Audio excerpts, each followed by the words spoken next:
మా మాస్టారు చిన్నప్పుడు చదువుకునే రోజుల్లో ఒక మాట అయితే చెప్తూ ఉండేవారు. "ఎలక తోలు తెచ్చి ఏడాది ఉతికినా నలుపు నలుపే గాని తెలుపు రాదని." "ఓలక్క ఇక్కడ చేస్తున్న వంటకి, నువ్వు చెప్పే మాటలకి అస్సలు సింక్ అవ్వట్లేదు. మ్యాటర్ ఏంటో కరెక్ట్‌గా చెప్పు" అనేసి అనుకుంటున్నారా? చెప్పేస్తా చూడండి. చిన్నప్పుడు నేను భలే నల్లగా అంటే భలే నల్లగా అని ఎందుకన్నానంటే మనల్ని మనం తక్కువ చేసుకోకూడదు కదా! బాగా ఫుల్ నలుపనమాట. అలా ఉన్నా గానీ నాలో కాన్ఫిడెంట్ లెవెల్ అయితే అస్సలు తగ్గేదేలే. మనమేం దేంట్లోను తగ్గం అనే ఒక కాన్ఫిడెంట్ అయితే అసలెప్పుడూ ఉండిద్ది.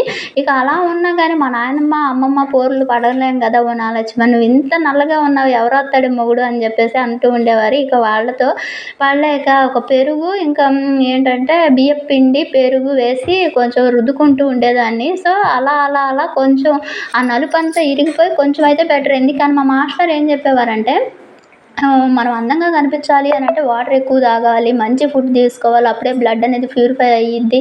గోళ్ళు కత్తిరించుకోవాలని ఇలా మంచి మంచి మాటలు చెప్పేవాళ్ళు.